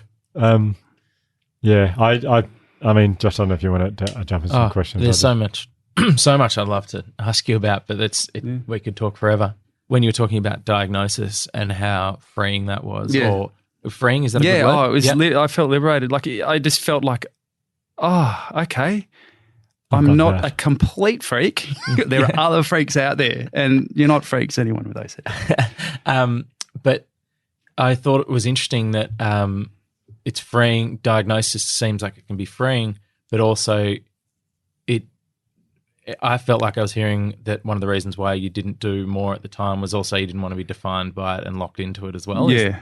I mean, and then this is when you're 18 or not. Yeah, absolutely. I think I also, weirdly enough, I mean, what sounds pretty normal to me in my mind, but I didn't want to break another psychologist. Well, wasn't seeing a psychologist, so it's just the psychiatrist, as I mentioned, but I didn't want to break anyone else into my mind because it's hard to talk about. This stuff's really fucking hard to talk about. And I didn't want to have to go, and what if they're the wrong person? And then I have to break someone else into my mind. And, you know, like the first time I spoke about this stuff, like your heart just feels like it's going to pump out of your chest, and you're going to have to, if they say one thing that confirms any of your obsessive fears, you're going to have to change your whole life, or this is going to happen. Like, and you know, you realize you're a fucking horrible person. And I don't, like, who wants to have to tell that to someone new for the first time over and over again? And I was like, oh, fuck it. I'm all right. I'm all right. And I go and, you know, just live my life, and then come back to the psychiatrist, you know, 5 years later, and he goes, oh, hello again, sort of like, and I'm back. And then finally, and it was through my obsessive sexual health testing that I actually got the help I needed years later. Really? Years later, yeah. Which I'm not to say that a psychiatrist isn't good, but to actually go through it with a psychologist. And, you know, everyone's story is different. So, you know, I just implore everyone to follow whatever helps them have sound mental health, because, you know, there's a time there where I just felt so anxious that, you know, I was like, okay, am I going to get this back? Am I going to be okay? And, you know, like you go to pretty dark places, and it's not fun. And so whatever it takes to get your mind healthy, I think, you know, and to not take that for granted. If you don't have any mentally ill health, fucking thank your lucky stars. And it's amazing. Like like I said, I'm surrounded by people who I think I know really well, and who don't have mentally ill health. And those people who are patient and who can empathize and understand it without having it, gosh, they're special people. Yeah. It's I'll leave and I'll go, there's so much stuff that I haven't said. Well, we can do it. Because I, you know, there'll be stuff I remember and there'll be stuff, but that's a general overview of the, you know, the maze. Yeah. Well, I think at the start you said you didn't think it was courageous. I think the origin of the word courage comes from having the bravery to share your story from your heart. I believe I'm right in saying that. And if I'm not, I'm sure someone will reach out and correct us, but I'm pretty sure that's what you've done. You've had the courage to share your story from the heart. And I mean, a little bit lost for words, because I think about Penny. I think about all the people who've reached out to us who saw Penny's episode as just so life-changing. And now you've done this. I really cannot even, there are no words to thank you enough. I am so grateful. And we haven't just met you, but we love you, Rick. And, thanks. It's mutual. And, you know, right back at the both of you and Rye and Penny, you know, like it's what you're doing with this. I think what the proof is in the pudding. You're changing lives, and to think how much it helped me. And I was already on good terms with my demons. That the people who aren't, and I hope there are not many of you, but statistics say there will be some of you out there that may. I just hope that, I'd rather make myself embarrassed and, like I said, talk to the person I was who didn't have someone didn't have these stories and felt really alone and like you couldn't talk about it. I just hope that, those people feel some sort of comfort. And that they're not alone, and don't give in. You can get on top of it and you can harness it. The psychologist said to me that, if you do the work and get to the point where you'll be able to say that you just have obsessive compulsive tendencies. You don't have to say I've got obsessive compulsive disorder, and you can get off the merry-go-round. You can get off the treadmill. There is the stop button. You just got to maybe have a bit of help finding it. So, I think that's a lovely way to finish. Rick, thank you so much for being so brave today and sharing your story. My pleasure, I think. Amazing, mate. Thank you so much. Thank you. Thank you. Can I be a fascination moment? 'Cause you hold the feeling in the room. But you want the bed, I need the joke. Hoping the pieces, they just falling. Stared at your door, I felt that coldness. Like I'm a ghost inside the room. And I never go back home.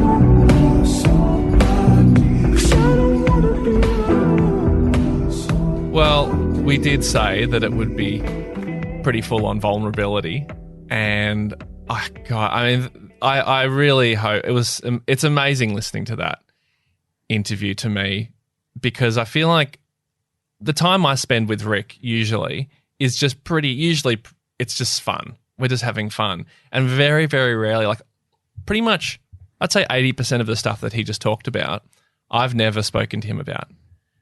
It's just, I don't know. We've just never had, like, a lot of the stuff a few of the things I knew, but a lot of the stuff we've never sat down and spoken about. And I'm so, like, I feel like I know him so much better and I understand him so much better, even though we've spent so much time together.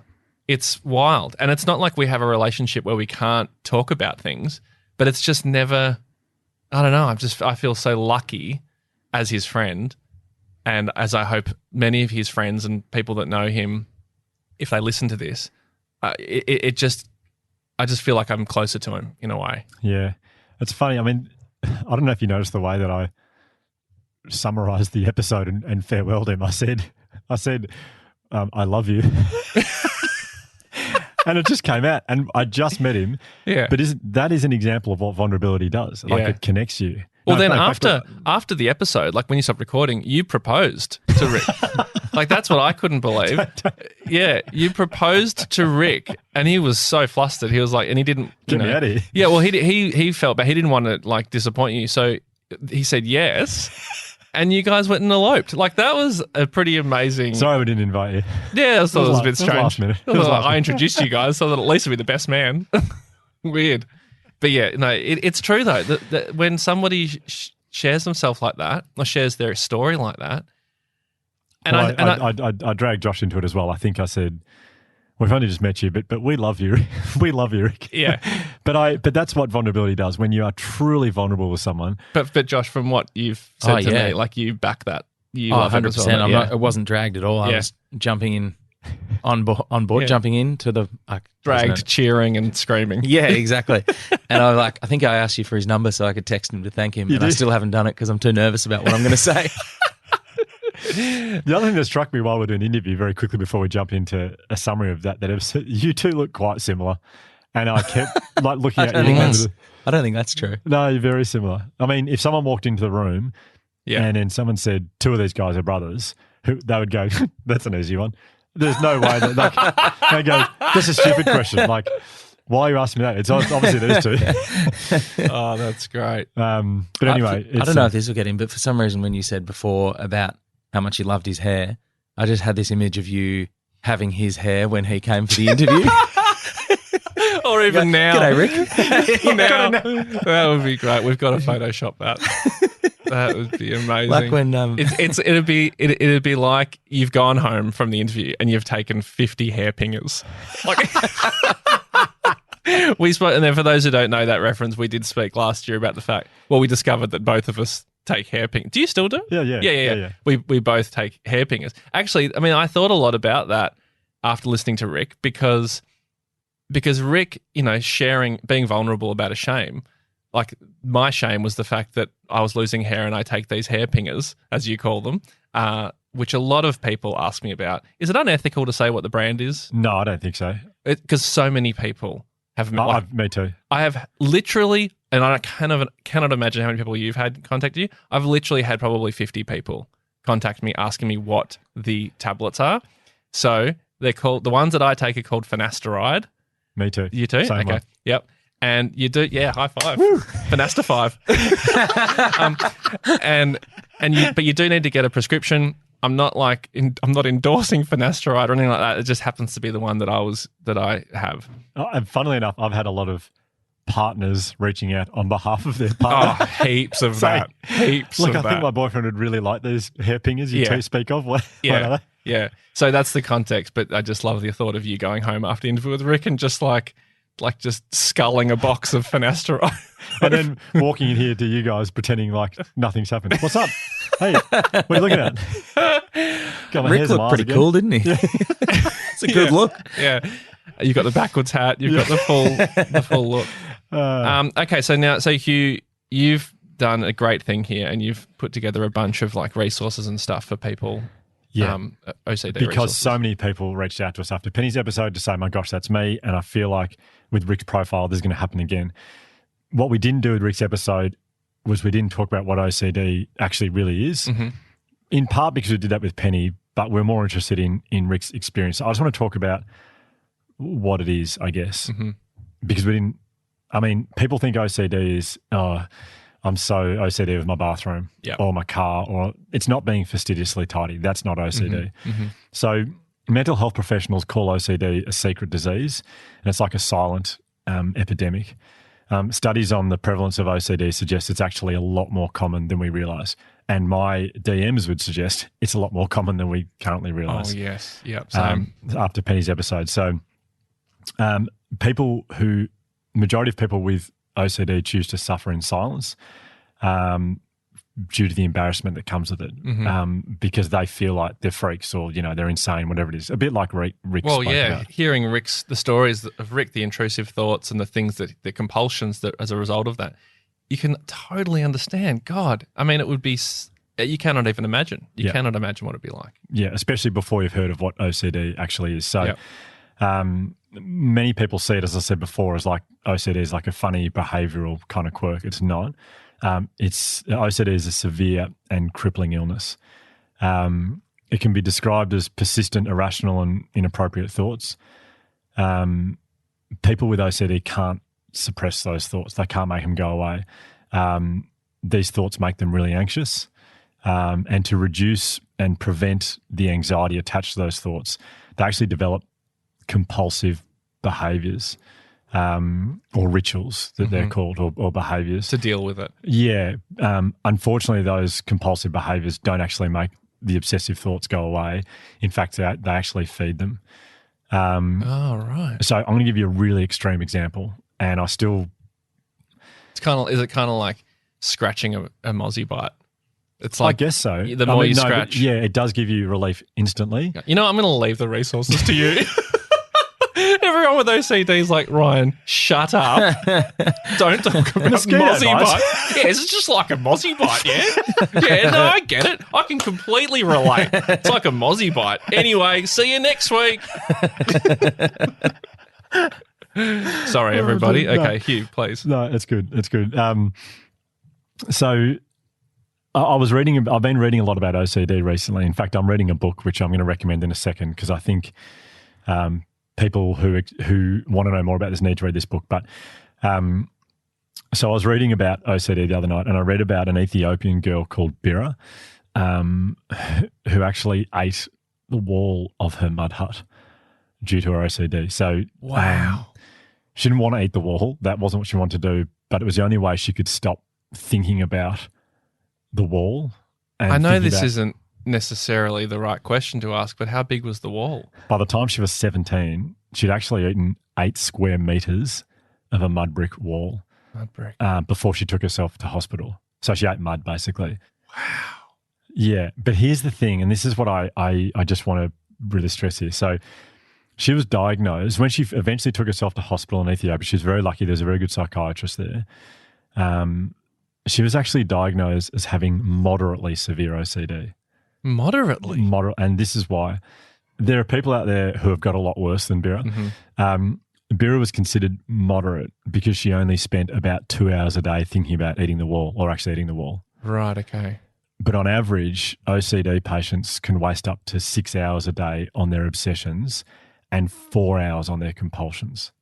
Wow. So people with severe OCD can spend 10 hours a day on this. So Bira, I mean, I am way out of my lane now, so bear with me. But so does that mean that her compulsion, she was spending more time on her compulsions than her obsessions? Well, I don't know what the mix was. Okay. But it was about 2 hours of her day was spent thinking about the wall or actually eating it. Okay, To unbelievable. make the thoughts go away. So this is a really extreme example, but it's not extreme as far as the amount of time it eats out of people's day. I shouldn't have said eats out of. I should have said No, takes up. takes. That's better. Yeah. The thoughts that an OCD person have are not unusual. I just want to make this very clear that because Rick divulged some really vulnerable stuff about the thoughts he had about his grandma and about his dad.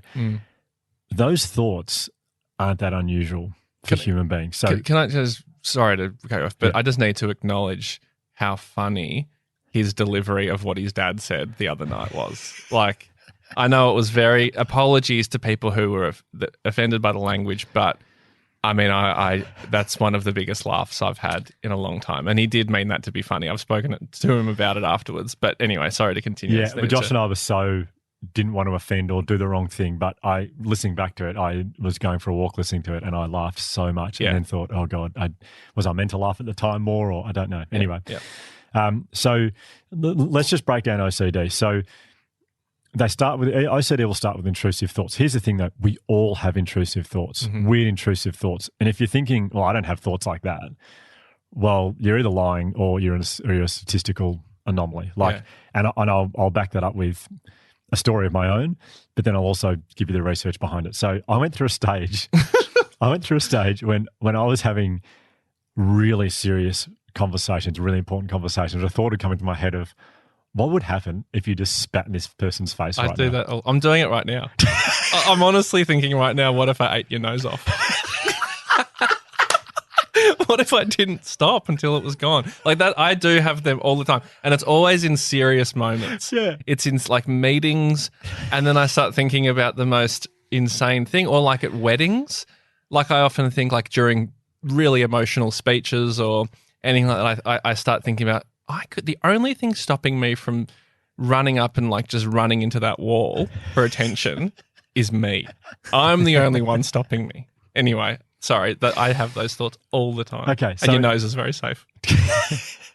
Research actually says that, so those of you who are going, you guys are like messed up, that research says 9 out of 10 people have really disturbing, messed up thoughts pop into their head daily. Yeah. So that's pretty much everyone. Yeah. Majority of people surveyed actually have thoughts around driving their car off the road. When they're driving their car really fast, this thought comes into their head of like, I think that as well. There you go. Yeah. Okay. More than 4 in 10 people have thoughts and urges and imagine jumping off high things. I think that. There you go. Good tick. Yeah. Half of all women and 8 out of 10 men have thoughts about strangers in the nude. Zip. No comment. Here we go. Here's another one for you.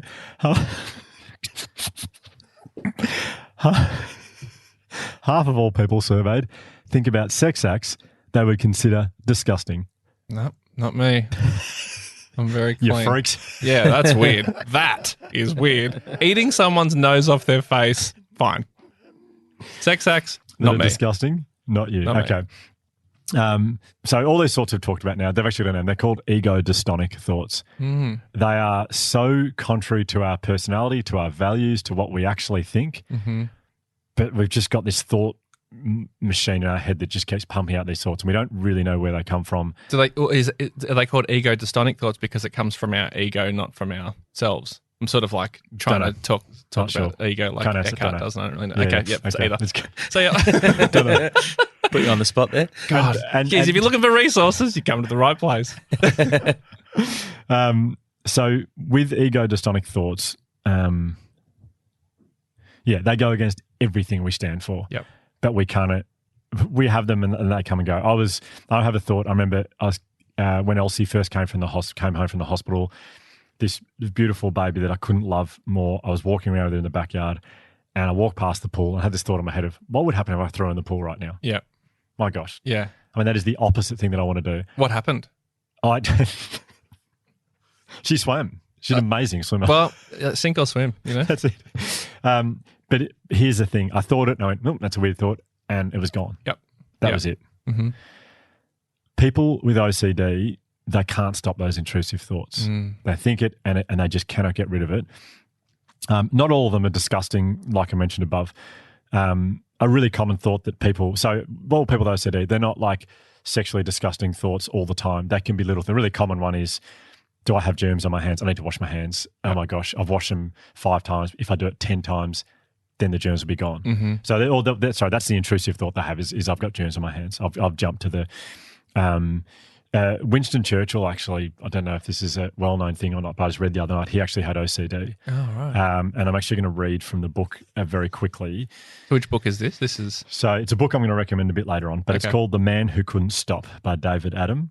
And it is absolutely brilliant to describe the whole experience of OCD. Mm-hmm. It's just, I've read it before and I was reading it in the lead up to this episode that we're doing and I couldn't put it down. It was just... anyway, but this is the dedication that he makes at the start for those who deserve an explanation. Oh, great. And I just love that so much. Yeah. So just so people get a picture. But this is Winston Churchill. So the Winston Churchill. The Winston Churchill. So so apparently, so what does it say? Winston Churchill didn't like to travel by ship because of the ego dystonic urge he had to jump into the water. Churchill was a well-known depressive, but these and similar thoughts he had of jumping into and in front of trains. So when he was waiting for a train on the train station, he would stand behind a pillar because he couldn't get the thought out of just jumping onto the train in front of it. Wow. Yeah. So they weren't genuinely suicidal impulses at all. He also talked about how he had to sleep in bedrooms that were out like on a second or third level where there was a balcony because he couldn't get the thought out of his head that he might jump off. Mm-hmm. He was not suicidal. He wasn't going to do all that stuff. But these thoughts just... he couldn't get him out of his head. Yeah. So yeah, people like Winston Churchill, like this is a, you know. Yeah. And often, like, I mean, same as Rick, like functioning, successful people. Yeah, totally. Yeah. But here's the thing. And now a lot of us will have those intrusive thoughts and sometimes they're a little bit hard to get rid of. And actually a lot of us actually have developed little rituals that we do to sort of counter these thoughts or to work with these thoughts. We might do them once or twice. I've got this weird thing I do when I'm sitting there. If I have a tune come into my head, I have to finger it. Excuse me? I thought Rick had the sexually explicit stuff covered. You say again? Well, I used to play piano as a kid and played from the age of like 5 you have to piano. Yeah. Okay. Yes. Yeah, that makes more sense. As the words are coming out of my mouth, and I thought this sounds terrible. Yeah. I have to play. You're just hoping I wouldn't pick you up on it like a schoolboy, which I did. Yeah. Yeah. Well, you know what? I don't even think about this. This is a perfect example. Yeah. When a song comes into my head, like an earworm, like a lot of people get, I have to play it with my right hand, just under the table on my lap, whatever it is, what the tune would be like, what the fingers would be, I think, to get it out of my head. And it's kind of gone. Like does it work? It does, because I sort of stopped thinking about it. I stopped thinking about the song or whatever it is, or it's just gone. And have you ever tried to then go to a piano and do the fingering? And see if you actually matched, if you got the melody right? I know it wouldn't. Okay, I was brought up on the Suzuki method. You sound like a real virtuoso, like Mozart. I have to play all the parts on my... Hugh's album comes out for Christmas this year. Exciting. You know, I have a similar thing. Well, this is a very common thing, but I've sort of taken it to the next level. And by no means am I trying to compare myself to people who actually struggle with this. This doesn't like get in the way of my life or anything. But about a couple of years ago, I was just lying on the couch with Jam, we're watching TV, and she felt something in my pocket, like a little bump in my pocket. And she was like, "What is that?" Don't worry, it's not. We're not schoolboys for this anymore, unless you want to be. And she goes, "What is in your pocket?" And I'm like, "Oh, nothing. Don't worry about it." And she reaches in and she pulls it out, and she pulls out this. Hang on. And I'm holding it up now. It's a wooden egg, and because whenever I say something that I feel like is jinxing, I have to touch wood, and so often. I don't have wood nearby. And so one day I was on Kickstarter and this company was selling wooden, they're called thinking eggs. I was like, perfect. I just get a bit of wood in my pocket all the time. So now everywhere I go, pretty much, I have this wooden egg in my pocket. So if I say like, hopefully the plane doesn't crash, or whatever, I can just touch wood. It's like, then I feel good about it. Well, now who's the weirdo? You've actually got it with you today. Yeah. That wasn't brought for this discussion. No. It's just in my pocket. Always. Well, there you go. Yeah. So, this is great stuff. I've actually noticed you touch wood a lot. I've actually seen that you do that when we're talking. Yeah, all the time. I have noticed that. Yeah. Yep. Yeah. It's annoying for Jam because she can't say anything without me having to touch wood. So we're way off. No, we're not actually. This is way on topic. Like this is just so... trust me, I wouldn't have told you about the egg if it wasn't on topic. Hey, can I stop you for a minute? I've got a great story about a wooden egg. Just to go off topic for a second. So, okay, I've written notes here because I want to get this right. And the reason I want to get this right is, and I just want to get back to my notes here, but the reason I want to get this right is that Penny said it took me 13 years to find a psychologist who knew all about OCD. Mm-hmm. And so I'm just trying to give as much detail as I can because a lot of people, previously in episodes, we've said, go and see a psychologist. I don't think it's as easy as that for OCD. I mean, psychologists are the best things in the world. Best people in the world. They're amazing what they do, but not all of them have an in-depth understanding of OCD. And when Penny found someone who did, life changes. Okay, so that's why I'm just giving a bit more detail here. And I want people to understand that we all have these weird thoughts, okay? But people... So you have that egg thing. You can manage that. You can manage your egg situation. It's not a big deal. Yeah. It doesn't take much time out of your day to just... I mean, I'm judged by it now, but it doesn't really affect my life. Behind my back, I'm sure it's affecting my life. No, I love that you've shared that story. Thank you for that. That's really cool. You keep in these post chats, you keep producing the goods with these little vulnerable eggs. You just think I'm so normal. And I'm not. I'm not, mate. You'll find out. I'm a weirdo. So half the population surveyed admit to doing odd and sort of meaningless rituals throughout the day. Mm-hmm. That's stuff like you check the oven. You know you've turned the oven off, but you can't. You go down and check again for a second or third time, right? So that's not really OCD. That's just kind of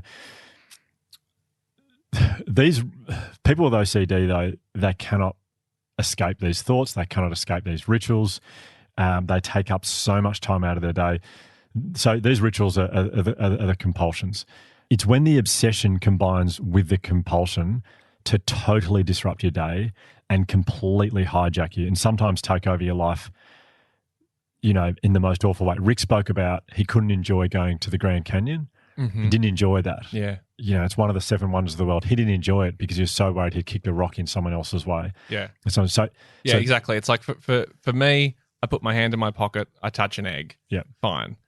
But Rick, especially when he talks that story about being at the beach when he's putting his fingers, saying the prayer and all of his friends looking at him, like that's affecting his life. Yeah. Yeah. So if you're listening to this going, oh, yep, okay, not only do I have the intrusive thoughts, but I have these behaviors that are taking over my life, that's OCD. And I want to give you 4 really great resources that'll help you. So I said before, psychologists are wonderful, but it is also a privileged position to be able to say, yeah, I can afford to go and see a psychologist, or I've got the time and money to go and find the right psychologist, or even go to the doctor and ask for a mental health care plan. There's a bit of privilege that comes with that, and Rick acknowledged that. So if you don't want to see a psychologist, or you struggle to find someone who understands your OCD, and this is not, again, psychologists are wonderful, you've got to find someone who understands OCD. If you haven't been able to do that, I've got 4 resources for you. The first one is ARCVIC, ARCVIC, ARCVIC. It is a Victorian-based organisation, and I know we've got listeners all around the country. this is not just so they run support groups, and obviously, honestly, chatting about this stuff can be so huge. So if you're in Victoria, that's a great one for you. A fantastic website is International OCD Foundation. This is a great resource, not just for the people who are experiencing OCD, but for their loved ones who are trying to understand it better. That was huge for Penny. International OCD Foundation. Which like any mental illness, the people around you, it's just as important that they understand what's going on just as much as you are. Like it's crucial. Totally. When Penny first told me about her OCD, one of the things she got me to do was to read this book, and I'm holding up to the camera. I don't know if we will actually show this part, but The Man Who Couldn't Stop by David Adam. And I'm reading it again, and I couldn't put it down last night in the lead up to today because it's just, one of the things it did was it reminded me of how hard things are for Penny at times when I get a bit frustrated if I feel like she's not totally present. We're having a really nice moment or the kids are doing something and I can see that she's not there. I can see that she's, and it honestly, to be really honest with you both, it sometimes, and for everyone listening, it can annoy me sometimes. Like, it kind of pisses me off at times. But reading this book last night reminded me that I'm just so proud of her. Like, I'm so proud of her because she is trying her absolute hardest to not get distracted from these moments. She's doing her best, but it is so hard what's going on in her head. So The Man Who Couldn't Stop by David Adam. And again, the dedication at the start says it all. Like, for people like us, we don't, while we're on the mental health spectrum, like everyone is, we don't suffer from any sort of mental illness per se. So it really is almost impossible for us to truly understand what it is like. Yeah. To experience what Rick is experiencing, for example, or Penny. Yeah, you can't. You just can't. Oh, sorry. And the last resource, which I'm very proud of, it's not available yet, but it will be hopefully by halfway point. Penny has, since doing the episode she did with us, her and a very good friend of hers reached out to Penny and said, I also have OCD. They went out for coffee and said, let's create a great resource, an online resource for people. And they've been working tirelessly at a website. And I won't say what it's called yet, just in case the name changes, but it's brilliant, and it's that will be available. We'll talk about this in the podcast when it becomes available. But amazing! And I need to say this as well. Rick spoke about things that he does that really helps him. There was the worry list. Yep. So you're allowed to worry about it for a certain amount of time per day. There was a 70-30 thing that he does. Oh yeah. Which is if you've got 70% certainty, then you can just move on. I told Penny this stuff and she said, oh my gosh, there is no way that would work for me. That is even more stressful, thinking I can only worry for a certain amount of time. So these things work for Rick. They don't work for everyone. So I don't want people trying this and thinking, it doesn't work for me, nothing's going to work. Okay. According to the International OCD Foundation, and also Penny's incredible psychologist, is the only evidence-based way to help people is a thing called exposure therapy. Oh, yeah. Is it? I remember her talking about that. Yeah. In her episode, yeah. Yeah, so I'll talk about what it is in a second. But if you are trying to find a psychologist, according to the evidence and the research, ask your psych about exposure therapy. And if they know about that, then they are a great person for you. They might be otherwise for other reasons. But exposure therapy is what the International OCD Foundation say is the only evidence-based way to really help people with OCD. Exposure therapy is it is what it suggests it is.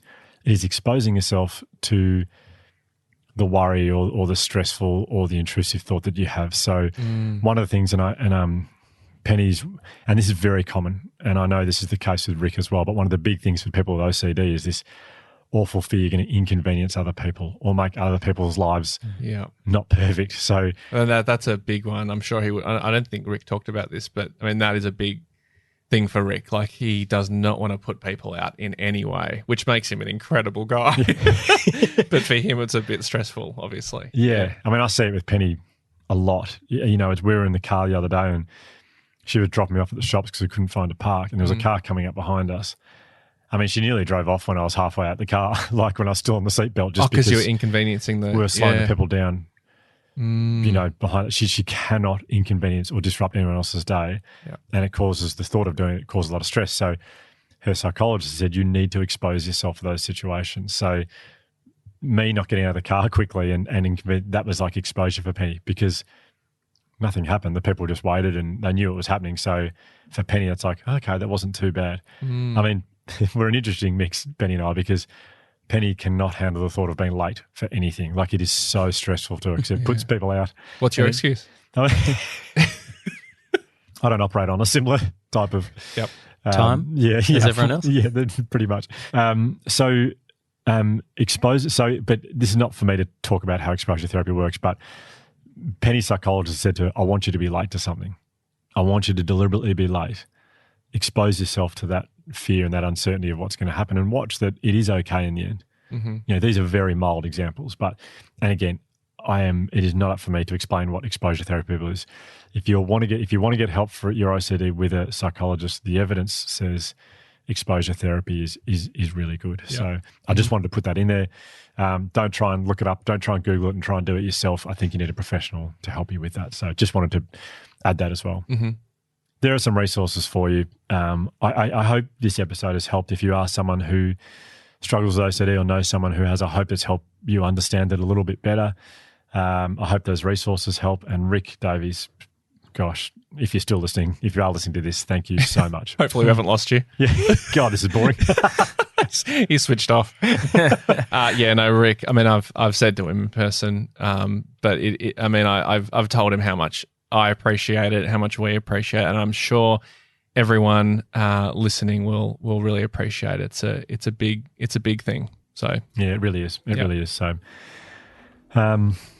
Rick Davies, thank you so much. Thanks, Rick Davies. Yeah, 2 weeks. 2 weeks time. We'll see you in 2 weeks for our pun.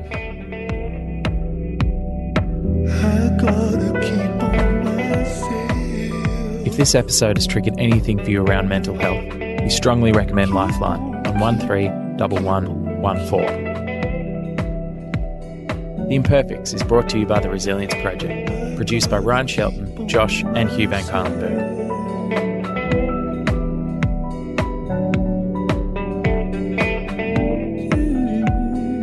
A very special thank you also to No Mono for allowing us to use their track Keep On as the theme for this podcast. Just cut the cord. Can I be a fascination moment? 'Cause you hold the feeling. Hugh, it's Ryan. That was just amazing. It's just so good to be back. Great to see you. Great to be recording the show again. And don't we just love Rick Davies? Isn't he just the best? Hey, I just realised though, I think I stuffed up the number my new phone number, which I left you a voicemail message for, which is changing tomorrow. The 16th number in, did I say 1 or 6?